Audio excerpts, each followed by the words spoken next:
Good morning, children. Welcome back in your SST class. So let us continue the remaining part of second chapter of civics, that is secularism and the Indian Constitution. So our next topic is the right to freedom of religion. So India has adopted the idea of secularism in its constitution. India ने secularism का idea अपने constitution में adopt किया, hence it treats all religions as equal. तो ये सारे religions को equally treat करते हैं. First one, there is no state religion, neither does the state favour any particular religion. ना तो यहाँ कोई स्टेट रिलीजन है, ना ही स्टेट जो है किसी पर्टिकुलर रिलीजन को फेवर करते हैं. Next one, people are free to practise their own religion in the way they deem fit. लोगों को जैसे सुविधा होती है उसी हिसाब से वो अपने रिलीजन को प्रैक्टिस करते हैं, ठीक है, फ्री मैनर में. Next one, people can freely profess, practise and propagate their religion. लोग यहाँ फ्रीली अपने रिलीजन को प्रैक्टिस कर सकते हैं, प्रोपोगेट कर सकते हैं, प्रोफेस कर सकते हैं. Next one, every religion is free to establish and maintain institutions for religious or charitable purposes, to manage its own religious affairs and to acquire movable or immovable property. जो भी religion है, हर एक religion यहाँ free हैं to establish and maintain. वो establish भी कर सकते हैं, उसको मेंटेन भी कर सकते हैं इंस्टीट्यूशंस को किसी भी रिलीजियस या चैरिटेबल पर्पस के लिए. और to manage its own religious affairs, अपने रिलीजियस अफेयर्स को मैनेज करने के लिए, या फिर एक्वायर मूवेबल और इनमूवेबल प्रॉपर्टी, या मूवेबल या इमूवेबल प्रॉपर्टी को एक्वायर करने के लिए. Next one, no state funded institution is allowed to engage in imparting religious education. कोई भी इंस्टीट्यूशन जिसको स्टेट फंड कर रहे हैं, ठीक है, उनको वो अलाउड नहीं है कि वो एजुकेशनल रिलीजियस एजुकेशन इम्पार्ट कर सकते हैं. Next one is cultural and educational rights. People in our country not only follow different religions but also speak various languages and follow different scripts. हमारी कंट्री में जो हमारी कंट्री के जो people हैं, ये ना तो सिर्फ डिफरेंट रिलीजन्स को फॉलो करते हैं बट अलग अलग लैंग्वेज स्पीक भी करते हैं और डिफरेंट स्क्रिप्ट्स भी फॉलो करते हैं. Some of these groups are large in number while the others exist in minorities. इसमें से कुछ ग्रुप्स जो हैं उनकी जो वो मेजॉरिटी ग्रुप्स हैं और कुछ हैं minority groups. The Constitution has granted the minority communities certain rights to protect and nurture their distinct language, script and culture. तो हमारे कॉन्स्टिट्यूशन ने जो माइनॉरिटी कम्युनिटीज़ हैं उनको कुछ राइट्स दिए हैं ताकि वो अपने लैंग्वेज, स्क्रिप्ट और कल्चर को प्रोटेक्ट कर सकें और नर्चर कर सकें. They have the freedom to set up their own educational institutions for this purpose. उनके पास राइट है कि वो फ्री हैं कि वो अपने एजुकेशनल इंस्टीट्यूशन भी सेटअप कर सकते हैं इस पर्पज़ के लिए. The cultural and educational right help to create a feeling of security among the minorities and a bond with the rest of the population. तो ये जो कल्चरल और एजुकेशनल राइट्स हैं ये उनके अंदर एक फीलिंग लाती है सिक्योरिटी की फीलिंग लाती है उन माइनॉरिटी ग्रुप के अंदर, और एक बॉन्ड जो उनका जुड़ाव करती है बाकी के पॉपुलेशन से. Next is right to constitutional remedies. We know that our constitution gives us certain rights. हमें पता है कि हमारा कॉन्स्टिट्यूशन हमें कुछ राइट्स देता है, but what can a citizen do if restrictions are imposed on these rights without any specific reason. लेकिन एक सिटीजन क्या करे जब उन पर रेस्ट्रिक्शंस इम्पोज कर दिए जाएंगे, ठीक है, इन राइट्स के ऊपर बिना किसी स्पेसिफिक रीज़न के. Suppose a person wants to settle in another part of India but the government imposes restrictions on such a movement without offering any explanation, then what can be done. मान लीजिए कोई India के किसी part में settle होना चाहते हैं लेकिन गवर्नमेंट उन पर रेस्ट्रिक्शंस इम्पोज कर देती हैं इस तरह के मूवमेंट पे बिना किसी स्पेसिफिक रीज़न के, बिना किसी एक्सप्लेनेशन के. तो क्या किया जाए? The constitution provides that the person has the right to move to the court. तो कॉन्स्टिट्यूशन क्या प्रोवाइड करते हैं कि वो पर्सन जो है के पास अधिकार है कि वो कोर्ट में जा सकते हैं. द कोर्ट में check upon such petitions and issue special orders to the government. तो कोर्ट जो हैं इस तरह के पिटिशंस या इश्यूज़ को चेक करते हैं स्पेशल और गवर्नमेंट को स्पेशल ऑर्डर देते हैं। The right to constitutional remedies safeguard our fundamental rights. ये जो right to and guarantees against infringement of this rights by the government.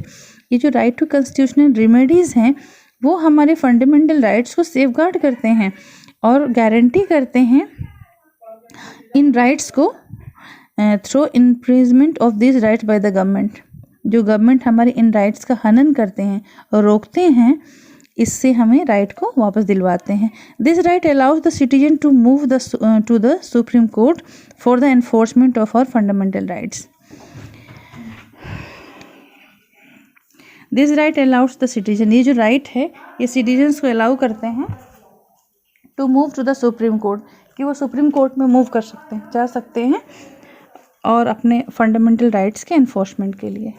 Next one is fundamental duties. So human rights and fundamental rights help man, women and children to develop and use their talent and qualities to satisfy their needs.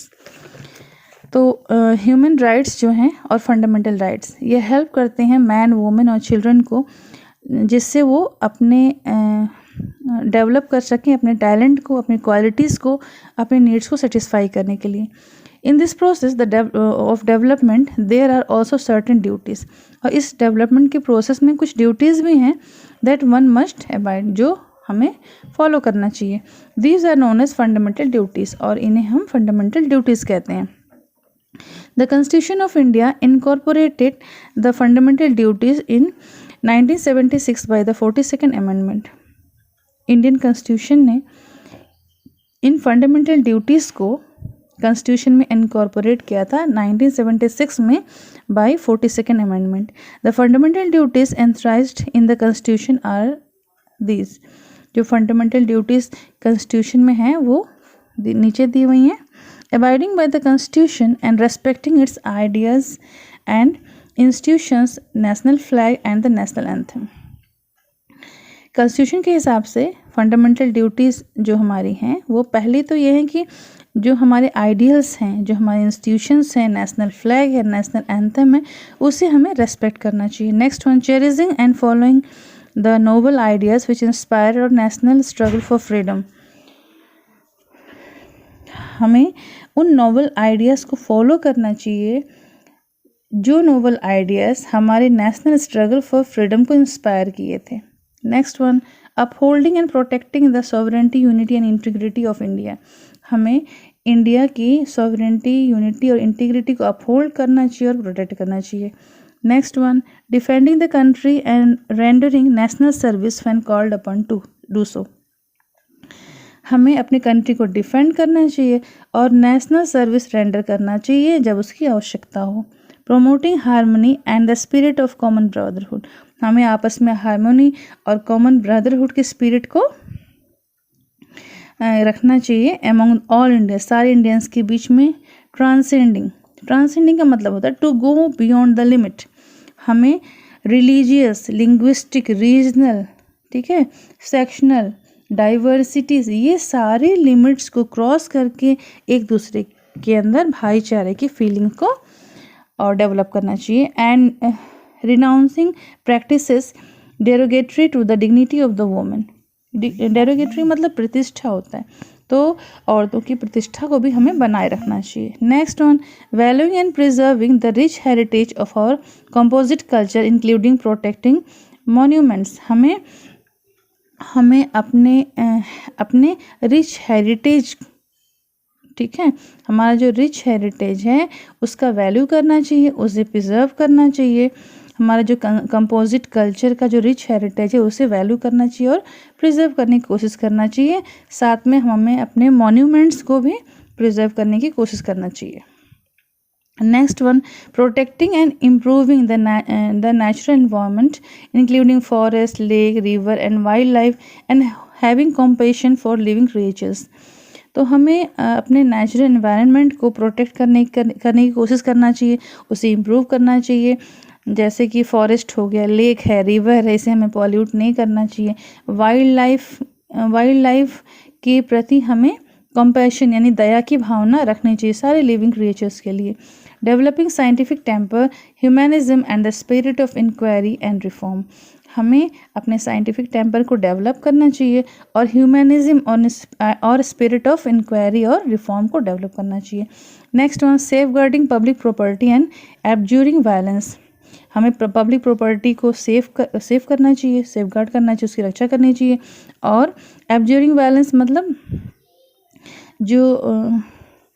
जो हिंसा है उसको रोकने की कोशिश करना चाहिए। ठीक है।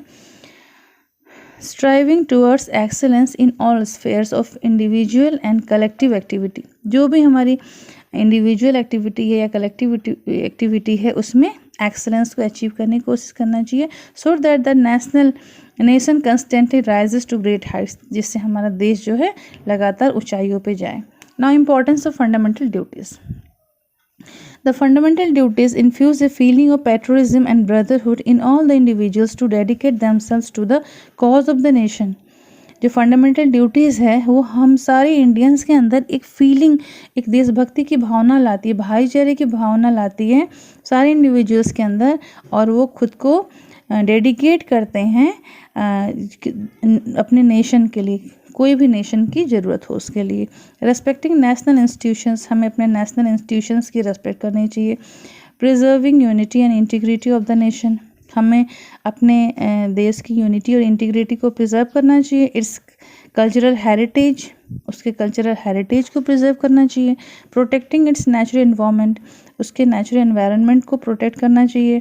Developing scientific temper and safeguarding public property, हमें अपने साइंटिफिक टेम्पर को डेवलप करना चाहिए और पब्लिक प्रॉपर्टी को भी सेफ गार्ड करना चाहिए। ये these are some of the cardinal duties, ये कुछ कार्डिनल ड्यूटीज़ हैं जो कि हर एक सिटीजन को परफॉर्म करनी चाहिए to contribute towards the accomplishment of the national goals, जिससे हमारा देश जो है वो अपने नेशनल गोल्स और ऑब्जेक्टिव्स को अचीव कर सकें।